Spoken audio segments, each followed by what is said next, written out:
Halo,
halo, assalamualaikum.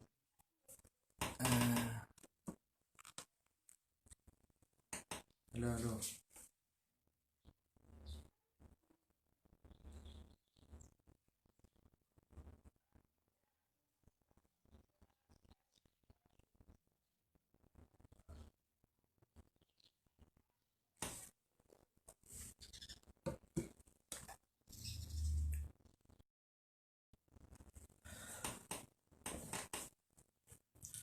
Assalamualaikum warahmatullahi wabarakatuh. Alhamdulillah, alhamdulillahi rabbil alamin. Wabihi nasta'inu ala umurid dunya waddin. Wassalatu wassalamu ala ashrafil anbiya'i wal mursalin. Sayyidina wa maulana Muhammadin wa ala alihi wa sahbihi ajma'in. Rabbi syrah li sadri wa yassir li amri wahlul 'uqdatam min lisani yafqahu qawli. Amin amma ba'd.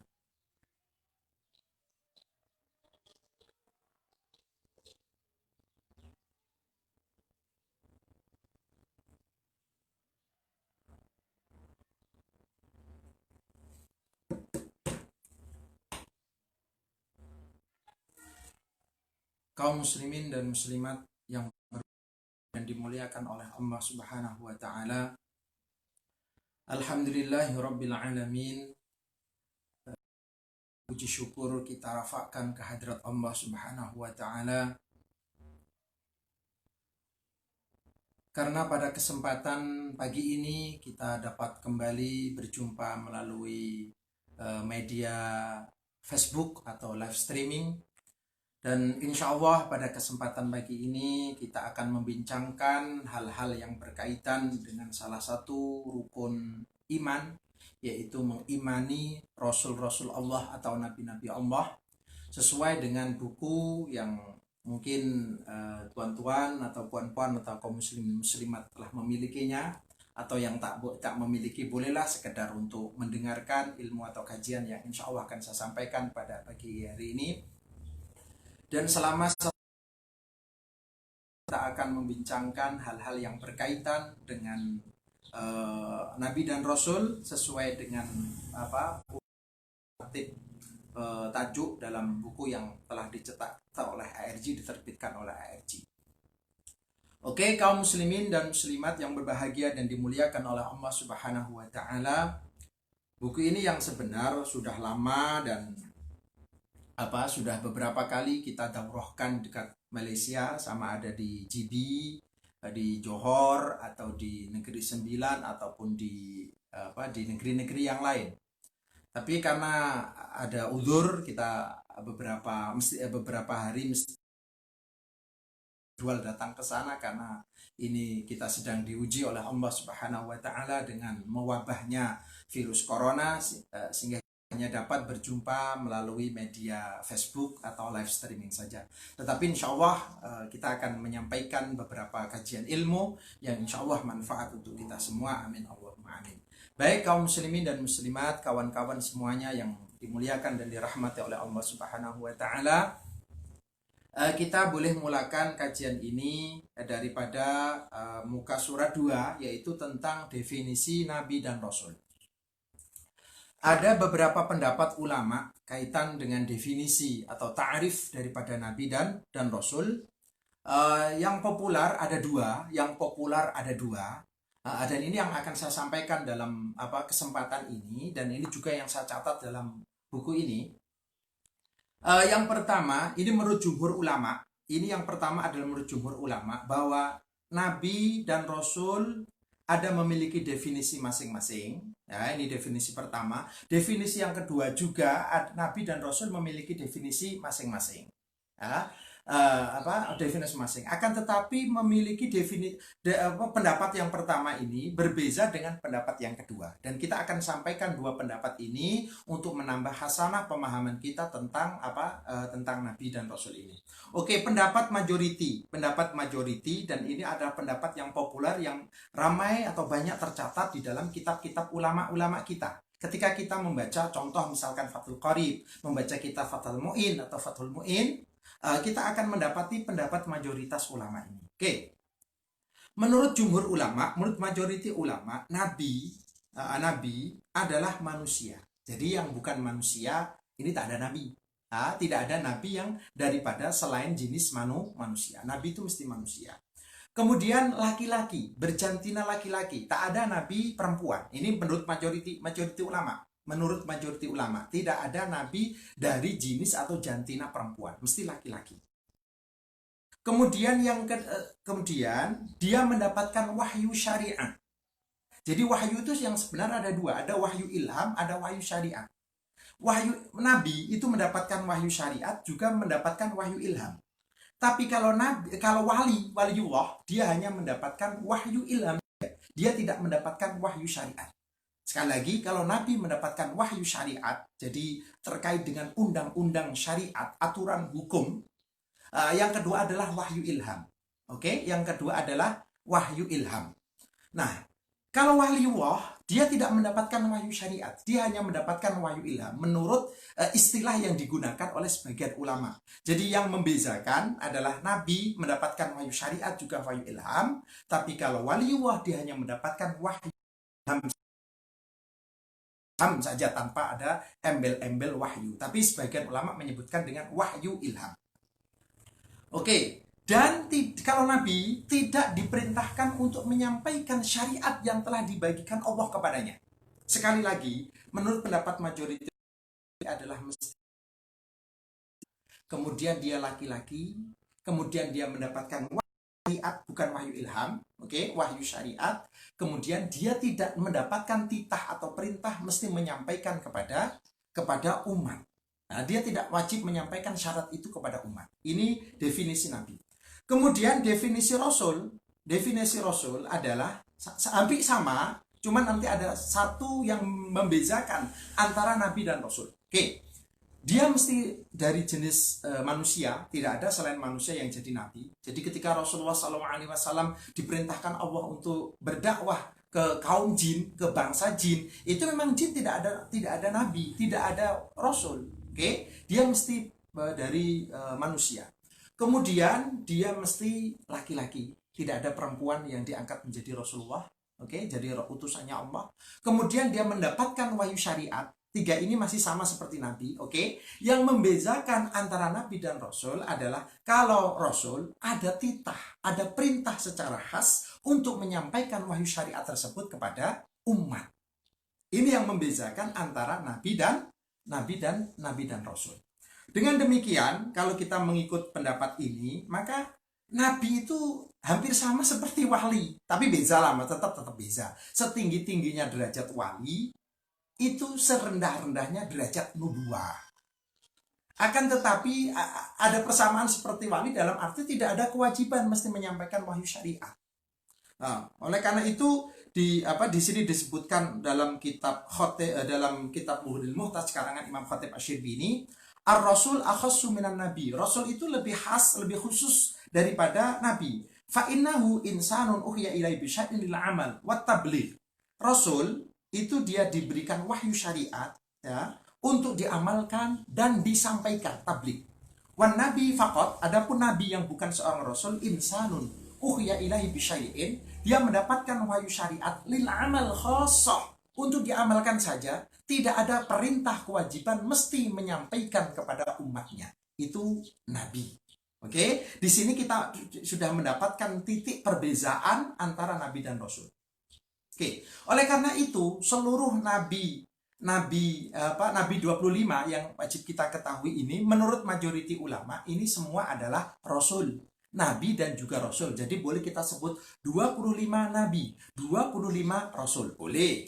Karena menurut pendapat majoriti ulama ini, definisi rasul juga ada pada 25 nabi yang wajib kita ketahui. Oke, ini adalah pendapat majoriti ulama. Kemudian pendapat yang kedua pada muka surat 4, pendapat ini sebenarnya bagus, walaupun bukan pendapat majoriti ulama. Pendapat ini ada juga pendapat yang tahqiq, walaupun bukan pendapat majoriti ulama. Pendapat ini disampaikan oleh beberapa ulama seperti Imam Ibnu Humam, terus kemudian Imam Az-Zamakhsyari. Beliau masih diperdebatkan apakah sudah, dia kan Mu'tazilah, dia bermadzhab Hanafi tapi akidahnya Mu'tazilah, apakah sudah betul rujuk kepada Ahlus Sunnah kembali atau masih tetap mata al-i'tizali, mati dalam keadaan masih menjadi Mu'tazilah, masih diperdebatkan ulama. Oke. Terus kemudian Imam Al-Jurjani dan imam-imam yang lain yang berpendapat seperti pendapat kedua. Oke. Pendapat yang kedua ini, ya, nabi dan rasul ini dibezakan melalui kitab samawi. Jadi nabi dan rasul itu sama. Yang membezakan, ada bezanya. Jadi secara umum nabi dan rasul itu sama menurut pendapat yang kedua. Yang membezakan adalah kitab samawi. Rasul dia mendapatkan kitab samawi daripada Allah Subhanahu wa taala. Jadi dalam kitab ini tentu mengandungi perintah-perintah. Sementara nabi tidak mendapatkan kitab samawi. Nah, ada sedikit muskil. Bukankah jumlah rasul itu ada 300 lebih? 315 atau 314 atau 314. Ada khilaf riwayat yang berbeza. Sementara kitab samawi jumlahnya cuma 104. Menurut pendapat yang populer, yang masyhur, 104 saja. Macam mana boleh rasul adalah yang memiliki kitab samawi? Nah, ini yang kita tahqiqkan. Jadi rasul itu mendapatkan kitab samawi atau dia tidak mendapatkan kitab samawi secara khas, ya. Dia tidak mendapatkan secara khas, tetapi dia mendapatkan wahyu syariat seperti kitab samawi. Ini pendapat yang kedua ini. Jadi kita kurang begitu familiar pendapat yang kedua ini. Nah, jadi rasul itu mendapatkan kitab samawi atau mendapatkan isi syariat yang seperti kitab samawi, walaupun tidak mendapatkan kitab secara khas. Jadi kalau nabi itu dia tidak mendapatkan wahyu syariat baru. Jadi kalau rasul itu kitab samawi dan punya syariat seperti dalam kitab. Jadi seperti syariat yang baru, atau boleh kita katakan itu memang syariat baru. Itu rasul. Tapi kalau nabi dia tidak memiliki kitab, juga tidak memiliki syariat yang baru. Oleh karena itu, kalau kita mengikut pendapat pendapat yang kedua ini, walaupun ini bukan pendapat ulama, tetapi ini juga pendapat yang bagus kata ulama, maka nabi seperti Nabi Ishak dan Nabi Ismail, putra dari Nabi Ibrahim alaihissalam, dia bukan rasul. Keduanya bukan rasul, tapi hanya seorang nabi. Kenapa? Karena dia tidak memiliki kitab samawi, juga tidak memiliki syariat yang baru. Yang disampaikan, syariat yang disampaikan oleh Nabi Ishak maupun Nabi Ismail, itu adalah syariat dari bapaknya, yaitu syariat Nabi Ibrahim. Makanya syariat Nabi Ibrahim dibawa oleh Nabi Ismail ke Arab, ke Jazirah Arab, termasuk Mekah. Oke, Nabi Ishak juga tidak memiliki syariat baru, tetapi beliau menyampaikan syariat bapaknya, yaitu syariat Ibrahim. Jadi kalau mengikut definisi yang kedua ini, Nabi Ishak dan Nabi Ismail bukan Rasul, hanya seorang Nabi. Oke, kemudian Nabi Sulaiman dan Nabi-Nabi Bani Israel. Jadi Nabi Bani Israel yang pertama adalah Nabi Musa. Nabi Bani Israel yang terakhir, yang paling yang terakhir adalah Nabi Isa alaihissalam. Oke. Ada nabi-nabi sekitar 12 antara Nabi Musa dengan Nabi Ismail. Ada sekitar 12, katanya dalam satu riwayat saya baca ada 12 nabi Bani Israel. Nah, seperti Nabi Sulaiman itu mengikuti syariatnya Nabi Sulaiman, dan juga Nabi Dawud itu mengikuti syariatnya Taurat. Wa alam, itu memang ada sedikit muskil. Nabi Dawud kan memiliki kitab Zabur, tapi dalam segi syariat dia mengikuti syariatnya Nabi Musa. Boleh baca kitab-kitab ulama tentang itu. Sebenarnya lama saya muskil tentang itu, tapi memang ulama mengatakan Nabi Dawud itu syariatnya masih mengikuti syariatnya Nabi Musa. Jadi kalau betul pendapat ini, memang Nabi Sulaiman dan Nabi Daud, anak dan bapak ini dua-duanya adalah seorang nabi, mengikuti syariatnya Nabi Musa, maka Nabi Sulaiman dan Nabi Daud ini hanya seorang nabi, bukan seorang rasul. Jadi 20, kalau mengikut pendapat yang kedua ini, 25 nabi yang kita ketahui, yang wajib kita ketahui, kita kenal ini, mereka adalah nabi dan bukan rasul. Mereka adalah nabi dan bukan Rasul, mengikut pendapat yang kedua. Sekali lagi ini ada khilaf tentang ulama. Paling tak ini saya sampaikan untuk menambah hasanah keilmuan kita tentang definisi nabi dan Rasul. Dan puan-puan kaum muslimin dan muslimat yang diberkahi dan dirahmati oleh Allah Subhanahu wa taala. Kemudian untuk muka surat yang ketujuh atau tajuk yang kedua adalah mengenal Nabi 25. Nah, jadi kalau kita sering mendengar guru-guru kita mengatakan wajib kita menghafal 25 nabi, wajib kita menghafal sifat-sifat nabi, wajib kita menghafal 10 malaikat, wajib kita begini-begini. Itu maksudnya bukan menghafal kita mengurutkan 1 sampai 25 itu tak. Tetapi maksudnya adalah kita tidak ingkar, adamul ingkar, itu saja. Atau kita yang sudah tua suruh hafalkan, atau ayo hafalkan mulai akan Nabi Adam sampai Nabi Muhammad, hafal tak? Kalau tak masuk neraka. Waduh, masuk neraka semua ini nanti orang. Bukan begitu. Jadi maksudnya adalah wajib mengetahui, wajib menghafal, itu maksudnya adalah tidak boleh ingkar. Misalkan kita sampaikan, atau tahu tak kalau nabi-nabinya Allah itu salah satunya adalah Nabi Sulaiman. Oh, saya tidak tahu. Oh, ada itu dalam Al-Qur'an. Oke, kalau begitu saya percaya. Wah, cukup. Walaupun dia tak hafal, tapi sudah cukup. Oke. Dan kita pada pasal ini kita akan menjelaskan tentang mengenal 25 nabi secara ringkas saja. Oke, secara ringkas saja. Yang pertama adalah Nabi Adam alaihissalam. Nah, dia adalah bapaknya anak manusia. Bapaknya anak manusia. Oke, umur beliau adalah 960 tahun, ya. 960 tahun. Kemudian Nabi Nuh. Beliau berdakwah selama 950 tahun, tetapi hanya sedikit saja kaumnya yang mau mengikuti ajakan dakwah beliau. Jadi para ustadz yang berdakwah, para kiai yang berdakwah. Jadi ketika hanya sedikit orang yang ikut, tak payah untuk susah hati. Karena Nabi Nuh ini dakwah bertahun-tahun, selama 950 tahun, ternyata yang mengikuti dakwah beliau, yang mau mengikuti ajaran beliau, hanya sedikit orang saja yang ikut dalam kapal atau perahu beliau saat banjir Taupan itu. Dia berdakwah selama 950 tahun. Kemudian karena kaumnya ini banyak yang tak mengikuti ajakan dakwah beliau, akhirnya Allah menimpakan bencana besar berupa apa? Berupa banjir Topan yang amat dahsyat. Hanya orang-orang yang selamat, termasuk An itu, mau mengikuti ajakan beliau untuk masuk ke kapal, ke perahu, dan kemudian beliau berlayar. Nah, selama beberapa hari, kemudian turun. Nah, setelah turun dari kapal, setelah banjirnya ini surut, beliau hidup selama 60 tahun. Maka kata ulama, Nabi Nuh itu adalah nabi yang umurnya paling panjang, lebih dari 1.000 tahun. Ya, lebih dari 1.000 tahun. Kalau tuan-tuan, puan-puan, misalkan dibagi umur Allah 1.000 tahun, kira-kira macam mana ini? Sudah tak ada kawannya sudah mati semua. Dia dengan generasi-generasi yang baru lagi, ya pasti dia penat lah hidup ini. Jadi kalau ada orang yang minta panjang umur, oke, dibagi Allah panjang umur misalkan 500 tahun, macam mana coba? Oke.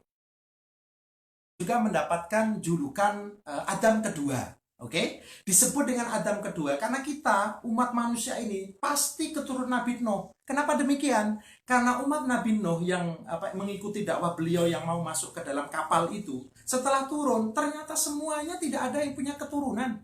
Yang punya keturunan hanya Nabi Nuh saja.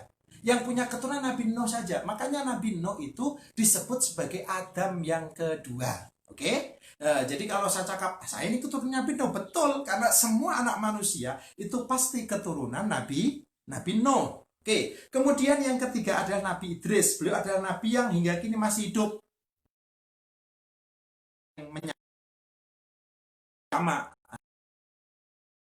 Kata ulama itu ada 4. Oke, yang pertama yang di langit ada 2, yang di bumi ada 2. Oke, yang di langit Nabi Isa dan Nabi Idris, yang kita sampaikan ini Nabi Idris. Kemudian yang 2 di bumi yaitu Nabi Ilyas, kemudian yang ketiga Nabi Khodir. Kalau kita mengatakan Khodir adalah nabi. Oke, nanti ada di belakang ada tentang sedikit saya kupas tentang Nabi Khodir. Oke, Nabi Idris masih hidup, sesuai dengan firman Allah dalam surat Maryam ayat 57, nanti boleh dibaca sendiri. Beliau tinggal di langit ke-6 atau ke-7, ke-4, memang ada khilaf ulama. Beliau diangkat langit saat itu umur beliau adalah 350 tahun. Nah, jadi masa antara beliau dengan Nabi Nuh adalah sekitar 1.000 tahun. Beliau adalah nabi yang pertama kali diperintahkan jihad fisabilillah. Nabi yang pertama kali jihad fisabilillah itu adalah nabi siapa? Nabi Idris. Jadi kalau Nabi Nuh itu memang sudah memulakan ada orang-orang kafir, orang yang ingkar kepada beliau, musyrik dan sebagainya. Tapi perintah jihad pertama kali dititahkan Allah kepada Nabi Idris. Kemudian yang berikutnya Nabi Hud. Beliau adalah nabi yang diutus untuk kaum Ad. Jadi nabi dulu sebelum Nabi Muhammad itu hanya diutus untuk kaum-kaum tertentu. Misalkan Nabi Musa, dia hanya untuk kaum Bani Israel saja. Dia bukan untuk apa? Untuk kaum yang lain. Nah, Nabi Hud ini diutus hanya untuk kaum Ad, bukan untuk kaum yang lain. Wilayahnya beza-beza. Kata ulama pun, wali juga begitu. Waliullah itu dia mempunyai wilayah dakwah masing-masing. Kalau wilayah lain ya mesti izin kepada sahibul wilayah. Nah, ini Nabi Hud ini diutus hanya untuk kaum Ad. Namun karena kaum tersebut durhaka kepada Allah dan Nabi-Nya, Allah menghancurkan mereka dengan angin yang tertiup sangat keras, sangat kencang. Nabi Hud adalah nabi yang paling mirip fisikalnya dengan Nabi Adam. Jadi nabi yang fisikalnya mirip dengan Nabi Adam adalah Nabi Hud. Oke. Kemudian Nabi Soleh, beliau adalah nabi yang diutus untuk kaum Thamud. Ya, kaum Thamud saja, bukan untuk kaum yang lain. Oke. Allah memberikan mukjizat kepada Nabi Soleh berupa hewan unta yang keluar dari batu kerikil yang besar. Tetapi karena kaum Thamud tersebut menyembelih unta tersebut setelah adanya larangan dari Allah, maka Allah menurunkan azab kepada mereka berupa teriakan suara yang dahsyat sehingga mereka semua mati kecuali Nabi Soleh. Beliau menetap bersama kaum Thamud selama 20 tahun dan wafat di Mekah. Umur beliau adalah 120 tahun. Makamnya di mana? Wallahu a'lam. Nah, ini di antara perbedaan umat Muhammad dengan umat selain umat Muhammad. Jadi di antaranya adalah ta'yin makamnya Nabi umat Muhammad, yaitu kita adalah Nabi Muhammad, itu masyhur, populer, ijma, semua orang tahu. Kota Madinah, makamnya pun semua orang tahu. Tapi Nabi Muhammad ini di antara keistimewaan antara umat Muhammad dengan umat selain umat Muhammad. Kalau makam-makam Nabi selain Nabi Muhammad itu tidak sampai kelas mutawatir. tidak sampai kelas mutawatir, yaitu makamnya Nabi Hud, iya, tapi apakah mutawatir atau tidak, wallahu alam. Tapi ini diantara kelebihan umat Muhammad dibandingkan dengan umat selain umat Muhammad. Begitu dalam penjelasan Syed Muhammad Alawi Al-Maliki dalam kitabnya Khosaisul Ummah Al-Muhammadiyah. Oke, kemudian yang berikutnya adalah Nabi Ibrahim. Beliau adalah putra Taroh atau Azar. Memang ada khilaf, dan saya tak akan bincangkan masalah khilafiyah ini. Cukup kita tahu bahwa ada perbedaan apakah bapak beliau adalah bermana Taroh atau bermana Azar. Sebagian ulama berkata bahwa Azar adalah nama bapak saudara beliau. Ayah beliau adalah Taroh. Julukan beliau adalah bapaknya para nabi, ya, Abul Anbiya. Kenapa beliau disebut sebagai Abul Anbiya, bapaknya para nabi? Karena nabi-nabi selepas beliau, semua keturunan beliau melalui jalur keturunan Nabi Ishak. Ya, jadi nabi-nabi selepas beliau semua adalah anak keturunan Nabi Ibrahim melalui jalur Ishak. Ishak, nanti ada Yakub ada Yusuf, dan seterusnya. Kecuali Nabi Muhammad. Nabi Muhammad bukan keturunan daripada Nabi Ishak, tapi beliau keturunan dari Nabi Ismail. Jadi Nabi Ismail adalah moyang daripada Nabi kita Muhammad Shallallahu Alaihi Wasallam. Makanya disebutkan Nabi Muhammad itu adalah Nabi Arabi, Nabi Arab. Tapi moyang beliau bukan orang Arab, tapi orang Ajam. Ya, orang Ajam. Jadi Ajam itu juga punya kelebihan. Karena Arab, Nabi kita Muhammad juga keturunan orang Ajam. Beliau orang Arab, kita mesti cinta Arab. Tapi Nabi Muhammad SAW ini adalah keturunan orang Ajam. Siapa? Ismail. Ismail bukan orang Ajam. Nabi Ismail keturunan Nabi Ibrahim, beliau tinggal di Syam. Oke, Palestina. Oke, beliau punya dua istri, Sarah dan Hajar. Dari Sarah lahir Nabi Ishak, dari Hajar lahir Nabi Ismail. Kemudian Nabi Ibrahim membawa Hajar dan Ismail saat itu masih kecil, dibawa ke Mekah. Dan Mekah saat itu memang masih tanah tandus, belum ada penduduk, belum ada rumah sama sekali. Di sana beliau membangun Ka'bah. Nabi Ibrahim bersama dengan Nabi Ismail membangun Ka'bah. Oke. Terus kemudian yang berikutnya adalah Nabi Lut. Nabi Lut ini sezaman dengan Nabi Ibrahim. Nabi Lut ini sezaman dengan Nabi Ibrahim. Beliau adalah putra dari Harun bin Azar. Dengan demikian beliau masih anak saudara dari Nabi Ibrahim jika kita mengikuti pendapat bahwa Azar adalah ayah dari Nabi Ibrahim. Diutus untuk kaum Sadum atau kaum Sodom, yang pada akhirnya kaum tersebut diazab oleh Allah karena berperilaku buruk, yang melakukan liwat atau perilaku homoseksual selepas mereka diajak beriman oleh Nabi Lot, dan supaya mereka meninggalkan perilaku yang tercela atau buruk tersebut, yang tidak wajar itu. Allah mengadab kaum Lot ini dengan cara memerintahkan malaikat Jibril untuk mengangkat qaryah atau desa mereka dengan sayapnya diangkat ke langit dan kemudian dibalikkan dan ditutupkan kembali ke bawah. Hanya beliau dan keluarganya yang selamat kecuali istrinya yang derhaka. Jadi istri Nabi itu ada yang derhaka. Istri Nabi, jadi kalau ada istri kiai, ustadz yang begitu, istri Nabi pun ada yang seperti itu. Nabi Lot beriman dan mengikuti syariat Nabi Ibrahim dan ikut pindah bersama Nabi Ibrahim ke Mesir, tetapi kembali semula ke Syam. Itu Nabi Lot. Jadi wilayah dakwahnya berbeda, kawasan dakwahnya berbeda, walaupun satu masa antara Nabi Lot dengan Nabi Ibrahim. Kalau kita baca dalam Al-Quran, malaikat yang sebelum mengadab kaumnya Nabi Lot itu kan bertamu terlebih dahulu ke rumahnya Nabi Ibrahim. Oke, yang berikutnya adalah Nabi Ismail.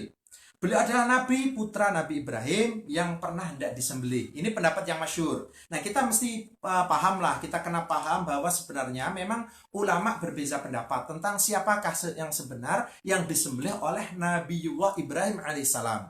Satu riwayat mengatakan yang disembelih adalah Ishak. Ini yang populer masyhur. Oke, yang kedua adalah Ishak. Dua-duanya memiliki riwayat yang banyak. Kalau tuan-tuan, puan-puan nak tahu riwayat tentang keduanya, bacalah kitab Al-Hawi lil Fatawa Jalaluddin As-Suyuti. Di sana disebutkan riwayat-riwayat yang mendukung yang disembelih oleh Nabi Ibrahim itu adalah Ishak. Di sana juga disampaikan riwayat-riwayat yang menjelaskan yang disembelih adalah Nabi Ismail. Bahkan di dalam kitabnya At-Tahbir fi Ulumil Quran, Imam hatiku lebih condong yang disembelih ini bukan Ismail tapi adalah Ishak. Nah, ini walaupun yang populer adalah yang disembelih adalah Nabi Ismail. Oke, jadi kita kena paham lah masalah itu. Jadi nanti jangan kejut kalau ada orang yang cakap berbeda dengan yang selama ini kita pahami. Oke. Allah memerintahkan kepada Nabi Ibrahim supaya Ismail bersama ibunya diajak untuk tinggal di kota Mekah. Tadi sudah saya sampaikan. Sebagian dalam kisah yang populer, dari kaki beliau lah muncul sumber air Zam-Zam yang sumbernya masih aktif hingga sekarang. Ini apa? Nabi Ismail. Kemudian Nabi Ishak. Beliau adalah putra Nabi Ibrahim dari istri yang bernama Sarah. Beliau lahir saat Nabi Ibrahim dan Sarah sudah sangat tua. Nah, beliau lahir setelah Nabi Ismail berumur 14 tahun. Umur beliau adalah 180 tahun. Jadi Ismail umur 14 tahun, beliau baru lahir. Itu Nabi Ishak. Dari Ishak lahir Nabi Yakub, dari Yakub lahir Nabi Yusuf. Jadi Yusuf bin Yakub bin Ishak bin Ibrahim alaihimussalam. Yang berikutnya adalah Nabi Yakub. Beliau adalah putra daripada Nabi Ishak. Saat melahirkan Nabi Yakub, umur Nabi Ishak kala itu adalah 60 tahun. Umur beliau itu maksudnya Nabi Yakub adalah 147 tahun dan wafat di Syam di samping ayahnya yaitu Nabi Ishak atas wasiat beliau kepada Nabi Yusuf putranya. Oke, kemudian Nabi Yusuf, beliau adalah putra Nabi Yakub yang diberi wajah yang amat rupawan. Kisah kesabaran beliau sangat masyhur ya. Kesabaran beliau ketika dimasukkan ke dalam sumur atau apa itu istilahnya sumur itu, kemudian dilamparkan dalam sumur oleh saudara-saudaranya. Umur beliau adalah saat itu adalah 12 tahun. Bertamu kembali dengan ayah dan saudara-saudaranya di Mesir dan hidup bersama kembali sebagai keluarga selama 18 tahun. Umur beliau adalah 120 tahun. Jadi hampir sama seperti umur umat Muhammad. Oke. Kemudian Nabi Ayub, beliau adalah nabi yang mendapatkan ujian dan Allah mengidap penyakit selama 7 tahun dan ibu beliau adalah putri dari Nabi Lut. Nah, ibu beliau adalah putri dari Nabi Lut. Jadi masih anak Nabi Lut ini. Dan ayah beliau adalah penganut syariat Nabi Ibrahim. Umur beliau adalah 93 tahun. Ini Nabi Ayub. Oke, Nabi Syuaib. Beliau adalah mertua Nabi Musa dan Nabi yang mendapatkan julukan khotibnya para Nabi. Karena beliau fasih sekali ketika berbicara. Nah, ucapannya sangat fasih, mauidhahnya sangat bagus. Itu Nabi Syuaib. Beliau diutus untuk 2 kaum sekaligus, yaitu kaum Madian dan Aikah. Jadi selain Madian dan Aikah, beliau tidak diutus ke sana. Saat itu ada Bani Israel, tapi dia tidak diutus ke sana. Kemudian Nabi Harun, beliau adalah nabi yang masih saudara sekandung Nabi Musa. Beliau lahir 1 tahun setelah lahirnya Nabi Musa. Beliau diutus Allah untuk mendampingi Nabi Musa berdakwah kepada Raja Fir'aun. Beliau adalah nabi yang sangat fasih berbicara. Tidak seperti Nabi Musa, karena Nabi Musa pernah makan bara api, ya Pak. Jadi suara beliau agak sedikit akan dijelaskan pada Nabi Musa. Nabi Musa beliau adalah nabi pertama dari nabi kaum Bani Israel. Nah, ini nabi pertama dari kaum Bani Israel. Nabi Israel termasuk nabi yang ramai pengikutnya setelah Nabi Muhammad. Nah, diangkat menjadi rasul untuk kaum Bani Israel ketika berumur 80 tahun. Nah, dia dirawat oleh Fir'aun selama 30 tahun, diangkat jadi nabi. Itu 80 tahun. Memang nabi diangkat jadi nabi itu rata-rata umur 40 ke atas. Rata-rata umur 40 tahun ke atas. Kemudian keluar menyelamatkan Bani Israel dari perhambaan Raja Fir'aun di Mesir dan hidup di padang Taih selama 40 tahun. Beliau wafat di Gunung Yambu di wilayah Arab tahun 1451 sebelum Masehi. Umur beliau adalah 120 tahun. Oke. Kemudian Nabi Ilyasa. Kemudian Nabi Ilyasa, beliau adalah nabi yang lahir dari seorang ibu yang sudah sangat tua. Beliau adalah Yusak bin Nun. Tetapi sebagian sejarawan mengatakan bahwa beliau adalah bin Akhtab bin Al-Ajuz. Kisah beliau kurang begitu masyhur. Tidak seperti nabi-nabi yang lain maksud saya. Kemudian Nabi Dzulkifli. Beliau adalah putra dari Nabi Ayub menurut sebagian ulama. Jadi Dzulkifli bin Ayub. Selama hidupnya, beliau tinggal di Syam. Nah, Syam itu sekarang pecah jadi 4 negara, yaitu Suriah, Palestina, Yordania, dan Lebanon. Itu Syam. Tapi ketika Syam, ketika disebutin Syam adalah Suriah atau Damaskus. Umur beliau adalah 75 tahun. Jadi pendek seperti umat Muhammad ini. Nabi Dawud. Beliau adalah ayahanda dari Nabi Sulaiman, seorang nabi yang juga seorang raja, sebagaimana putra beliau Nabi Sulaiman. Oke, jadi Nabi Daud seorang raja, Nabi Sulaiman juga seorang raja. Beliau nabi yang ahli ibadah, bersuara sangat merdu dan juga berperawakan menawan. Wajahnya tampan itu Nabi Daud. Beliau menjadi raja dari kaum Bani Israel selama 40 tahun. Jadi beliau itu termasuk Nabi Bani Israel, Nabi Daud. Dan beliau yang pertama kali membangun Baitul Maqdis. Umur beliau adalah 100 tahun. Oke. Kemudian Nabi Sulaiman. Beliau adalah putra dari Nabi Daud. Putra Nabi Daud ini Nabi Sulaiman. Beliau mempunyai mukjizat dapat memahami seluruh bahasa makhluk. Sama seperti ayahandanya, yaitu Nabi Daud. Nabi Daud dan Nabi Sulaiman ini memiliki mukjizat mampu memahami bahasa makhluk selain makhluk manusia. Oke, Nabi Sulaiman kulitnya putih, bertubuh besar dan tampan. Nabi Daud selalu mengajaknya bermusyawarah dalam perkara apapun, karena beliau walaupun masih kecil tapi sangat cerdas. Beliau naik tahta menjadi raja, menggantikan ayahandanya saat berumur 13 tahun. Setelah memimpin selama 4 tahun, beliau meneruskan pembangunan Baitul Maqdis. Umur beliau pendek, umur beliau hanya 53 tahun. Nah, ini Nabi Sulaiman. Kemudian Nabi Ilyas. Beliau adalah putra dari saudara Nabi Isa yang bernama Ilyasin dan masih cucu dari Nabi Harun. Sejarawan juga mengatakan beliau masih hidup dan akan terus hidup sampai akhir zaman. Nabi Ilyas. Tadi saya sebutkan di awal. Nabi Ilyas dan Nabi Khadir yang masih hidup di bumi. Kemudian Nabi Yunus. Beliau adalah nabi yang dilemparkan ke laut dan ditelan ikan beberapa hari tetapi masih hidup. Ayahanda beliau bernama Mata, tetapi sebagian mengatakan Mata adalah nama ibunya. Oke, kemudian Nabi Zakaria. Beliau dibunuh oleh kaumnya setelah dituduh lahir tanpa ayah. Sebagaimana atas tuduhan tersebut, beliau melarikan diri dan bersembunyi di dalam sebuah pohon besar. Tetapi kemudian dipotong oleh mereka, kaum sama dengan tubuh beliau yang juga ikut terpotong. Umur beliau adalah 100 tahun. Oke. Kemudian Nabi Yahya. Beliau Nabi Isa. Sebelum Nabi Isa diangkat ke langit. Diangkat menjadi nabi sewaktu masih kecil. Jadi nabi yang dibunuh oleh kaumnya itu ada dua, Nabi Zakaria dan Nabi Yahya. Itu yang dapat kita ketahui, ya, Nabi Zakaria dan Nabi Yahya. Kemudian Nabi Isa, beliau adalah putra Maryam yang lahir tanpa ayah. Dalam kandungan ibunya hanya beberapa hari saja. Bahkan diangkat ke langit ketika berumur 120 tahun. Beliau adalah salah seorang nabi yang masih hidup sampai sekarang dan kelak akan turun ke bumi untuk membuat keadilan dan membunuh Dajjal. Jadi di antara tugas Nabi Isa ketika turun ke bumi adalah satu, memecahkan salib, memberi hukum yang adil menggunakan syariat Nabi kita Muhammad SAW. Dan ini di antara kelebihan syariat, kekhasan atau keistimewaan Nabi Muhammad, karena kaumnya ada yang seorang nabi. Jadi Nabi Isa ini kata ulama juga seorang sahabat Nabi.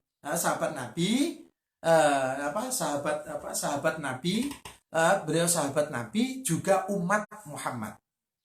Oke, kelak beliau dimakamkan di bumi selama 7 tahun. Ada yang mengatakan selama 6 tahun.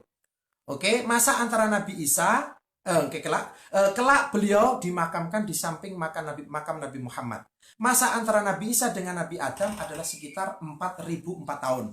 Dengan demikian antara Nabi Muhammad dengan Nabi Adam sekitar 914 tahun. Masa antara lahir Nabi Isa dengan hijrah Nabi Muhammad adalah 630 tahun. Kemudian yang terakhir adalah Nabi Muhammad, dan kisah beliau sudah begitu populer lah. Oke, ini sekelumit kisah tentang Nabi 25 Nabi yang saya ambilkan dari kitab Mujazul Kalam, ya, kitab Mujazul Kalam dan kitab Faidul Khabir karangan Imam Sayyid Alawi Al-Maliki. Adapun kitab Mujazul Kalam adalah karangan Syekh Muhammad bin Ali Ad-Dawani. Kaum muslimin dan muslimat yang dirahmati oleh Allah Subhanahu wa taala. Kemudian tajuk yang berikutnya adalah sifat-sifat Nabi dan Rasul. Nah, pasal berikutnya adalah sifat-sifat Nabi dan Rasul. Kita mengetahui bahwa Sifat-sifat Nabi dan Rasul itu ada 4. Cuman yang diperdebatkan oleh ulama adalah Nabi itu memiliki sifat tabligh atau tak. Karena Nabi itu kan tidak ada perintah untuk menyampaikan syariat. Nah, ulama berbeza pendapat. Ada yang mengatakan Nabi juga memiliki sifat tabligh, Rasul juga sama. Jadi sama-sama sifat 4, siddiq, fatonah, tabligh, amanah, itu adalah sifat yang wajib dimiliki Nabi dan juga wajib dimiliki Rasul. Khas untuk Rasul masih ada perbedaan pendapat tentang apakah tabligh ini juga menjadi sifatnya Nabi. Oke. Kemudian kita akan menjelaskan, kita akan mempelajari, menguraikan tentang sifat-sifat tersebut. Yang pertama adalah fatonah. Fatonah itu maksudnya adalah cerdas. Nabi itu dakwah itu menyampaikan itu pasti akan mendapatkan pertentangan, pasti akan mendapatkan perlawanan, pasti akan didebat oleh kaumnya. Dan apabila Nabi itu tidak pandai, bodoh, tidak cerdas, tentu akan kalah berdebat. Jadi sifat Nabi itu mesti fatonah, karena dia mesti berhujah, menyampaikan hujah, dan pasti akan mendapatkan perlawanan atau pertentangan. Oke, pasti akan mendapatkan pertentangan atau perlawanan. Lawan daripada fatonah adalah baladah, bodoh atau pandir, dan itu tidak mungkin sifat tersebut dimiliki oleh Rasul. Kemudian yang berikutnya adalah siddiq. Siddiq itu jujur, artinya yang disampaikan itu pasti sesuai dengan kenyataan. Kabarnya itu pasti benar, pasti sesuai dengan kenyataan, dan itu dijamin dengan mukjizat daripada Allah Subhanahu wa Ta'ala. Lawannya adalah kizib atau dusta. Apabila Nabi ini kizib, melakukan dusta, Rasul itu melakukan dusta, tentu kaumnya juga diperbolehkan melakukan dusta, dan itu muhal, mustahil, itu tidak mungkin. Jadi Nabi memiliki sifat kizib, memiliki sifat dusta, Rasul memiliki sifat dusta, itu sangat tidak mungkin. Nabi mesti memiliki sifat siddiq, yang disampaikan pasti sesuai dengan kenyataan, yang disampaikan pasti benar. Oke, kemudian yang ketiga adalah tabligh. Tabligh itu menyampaikan risalah. Tabligh itu tidak akan pernah menyembunyikan, yaitu kitman. Tidak akan pernah menyembunyikan. Oke, tapi yang sebenar ini ada perincian. Ada yang wajib disampaikan. Apabila Allah mengatakan ini wajib disampaikan, Nabi pasti menyampaikan, Rasul pasti menyampaikan. Oke, kemudian kalau Allah mengatakan wajib disembunyikan, maka tidak akan disampaikan oleh Rasul atau Nabi. Kemudian yang ketiga ada pilihan. Disampaikan boleh, tak disampaikan pun boleh. Maka ini terpulang kepada Nabi. Disampaikan boleh, tak disampaikan pun boleh. Oke. Kemudian ini adalah tabligh, ya. Ini tabligh. Lawan daripada tabligh adalah kitman. Nah, dalilnya apa? Secara logik. Kalau kitman itu artinya menyembunyikan ilmu. Nah, kalau Nabi itu memiliki sifat kitman, menyembunyikan ilmu, tentu kaumnya juga diperbolehkan untuk kitmanul ilmi, menyembunyikan ilmu, dan itu mustahil. Menyembunyikan ilmu itu perbuatan yang haram, sangat dilarang oleh Rasulullah SAW. Oleh karena itu, kalau Nabi saja melarang kaumnya untuk melakukan kitmanul ilmi, menyembunyikan ilmu, maka Nabi tidak mungkin memiliki sifat kitman, menyembunyikan syariat, menyembunyikan risalah, menyembunyikan hal-hal, benda-benda yang wajib disampaikan kepada umatnya. Kemudian yang keempat adalah amanah. Percaya saja. Ini pengertian yang kurang luas. Amanat itu artinya dia Nabi, dipercaya oleh Allah sebagai Nabi, sebagai Rasul. Dia dipercaya menjadi panutan. Dia dipercaya untuk menyampaikan syariat. Dia dipercaya sebagai utusan Allah. Maka orang yang terpercaya itu mesti memiliki sifat-sifat yang mesti dijaga. Apa itu? Tidak boleh melakukan haram. Itu amanah. Tidak boleh melakukan perkara yang makruh. Tidak boleh melakukan perkara yang khilaful aula atau tak baik. Jadi perbuatan Nabi atau Rasul itu berkisar antara wajib dan sunnah. Tidak pernah melakukan mubah, tidak pernah melakukan haram, tidak pernah melakukan makruh, juga tidak pernah melakukan khilaful aula atau kurang baik. Ini amanah. Oke, lawan daripada amanah. Nah, lawan daripada amanah adalah khianat. Berkhianat dalam arti dia dipercaya oleh Allah, dipercaya oleh Tuhan membawa risalah, tapi dia berkhianat dalam arti melakukan haram, melakukan perkara makruh, melakukan perkara yang khilaful afdal atau khilaful aula. Ini tak patut, dan tidak mungkin sifat khianat ini dimiliki oleh Rasul-Rasul Allah. Kita pun tak patut memiliki sifat khianat, apalagi seorang utusan. Dia adalah orang khas, orang khusus yang dipilih oleh Allah Subhanahu wa Ta'ala untuk menyampaikan risalah. Tentu tidak mungkin memiliki sifat-sifat yang kita sendiri sebagai orang biasa pun tidak baik memiliki sifat tersebut.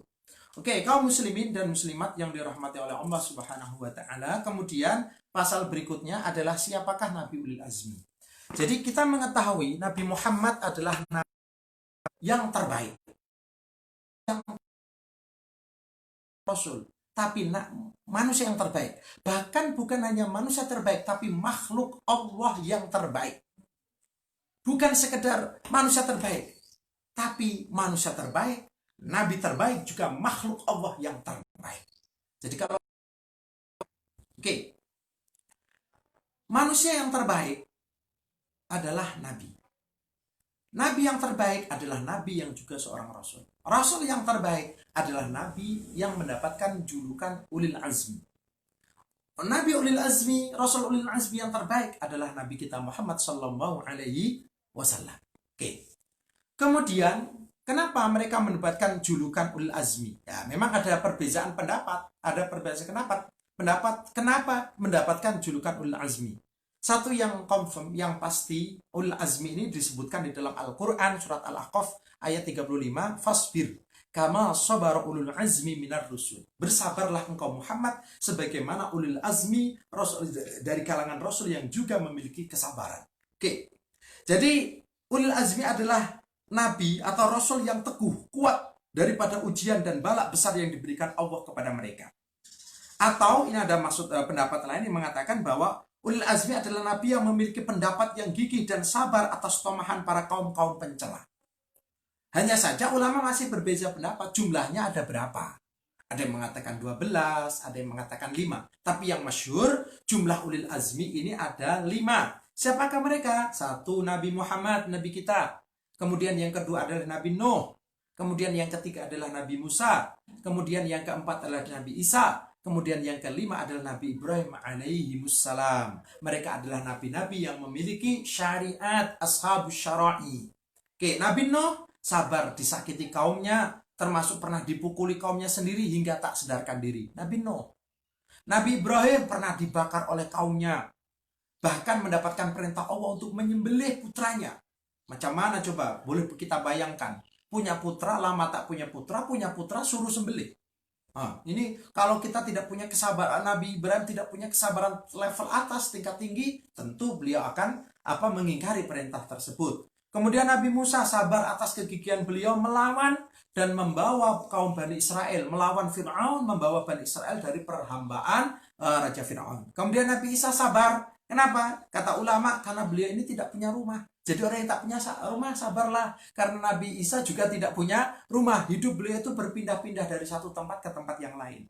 Nah, ini Nabi Isa. Kemudian Nabi Muhammad tentu sudah masyhur kisah beliau yang sabar menghadapi ujian tohmahan dari kaumnya. Gitu. Adapun dasar kenapa Ulil Azmi, pendapat yang mengatakan Ulil Azmi cuma 5, ini adalah itu muka surat 22, surat Al-Ahzab ayat 7 disebutkan wa id akhadna mitsaqahum wa minka ini Muhammad, wa min Nuhin ini Nabi Nuh, wa Ibrahim wa Musa wa Isa bin wa Isa. 4. Jadi Nabi Isa, Nabi Musa, Ibrahim, Nuh, dan Muhammad sallallahu alaihi wasallam. Kemudian yang berikutnya jumlah Nabi dan Rasul. Ya, ini nanti ini pasal yang terakhir saja. Setelah itu kita tutup dulu. Untuk perjumpaan hari ini. Jumlah Nabi dan Rasul. Rasul menurut pendapat yang hadis yang sahih, jumlah Rasul itu memang ada 315. Riwayat lain mengatakan 314, riwayat lain mengatakan 313. Yang populer 313. Tapi ada yang mengatakan 314, ada yang mengatakan 315. Kalau Nabi jumlahnya ada 1020 jumlah apa 124.000, 124.000 ini sesuai riwayat ini Rasulullah SAW. Hai Rasulullah, berapakah jumlah para nabi ini? Qala mi'atu alfin wa arba'atun wa ishruna alfan. Jumlah para nabi itu adalah 124.000. Oke? War rasul min dzalika salatsu mi'atin wa khamsata asyara jamman ghafiran. Adapun jumlah rasul dari kalangan nabi, karena rasul itu pasti nabi, nabi belum tentu rasul, jumlah mereka adalah 315, satu riwayat ini. Oke. Tetapi menurut tahqiq sebagian ulama, yang baik kita tidak menentukan jumlah rasul, juga tidak menentukan jumlah nabi. Walaupun ada hadisnya yang nabi seperti yang saya sampaikan di awal tadi, akan tetapi kata ulama, hati-hati, hendaklah tidak ditetapkan jumlah nabi, hendaklah tidak ditetapkan jumlah rasul. Kenapa? Pendapat ini didasarkan atas sabda atas firman Allah Subhanahu wa taala dalam surat Ghafir ayat 78, walaqad arsalna rusulam min qablika. Telah aku telah mengutus rasul-rasul sebelummu, minhum man qasasna, sebagian mereka ada yang aku ceritakan alaika kepada dirimu, wa minhum man lam naksus alaika, dan sebagian daripadanya ada yang tidak aku ceritakan kepadamu. Berdasarkan pendapat ini, maka sebaiknya, jadi tidak wajib, sebaiknya tidak ditetapkan jumlah nabi dan jumlah rasul. Andaikan tetap ditetapkan pun tak apa. Ini kan hanya pendapat ikhtiyat, hati-hati saja. Supaya kita berhati-hati karena ada firman Allah yang menyebutkan demikian. Jadi yang mesti kita hafal itu dalam arti tidak ingkar itu 25 nabi, karena mereka adalah nabi yang disebutkan di dalam Al-Quran. Adapun nabi-nabi lain tidak wajib kita ingkari. Tidak wajib kita ketahui. Cukup kita tahu bahwa jumlah nabi tidak hanya 25. 25 itu adalah nabi yang wajib kita ketahui dalam arti tidak kita ingkari, tak mesti hafal di luar kepala, di otak kita, tidak mesti begitu, karena mereka disebutkan di dalam Al-Quran. Oke, ini pertemuan yang pertama, tuan-tuan dan puan-puan, abang yang kebetulan mengikuti daurah yang pertama ini, kita tutup pada muka surat 24. Insya Allah besok kita mulakan muka surat 25 tentang syariat Rasul dan asas syariat. Demikian saja daripada saya. Mohon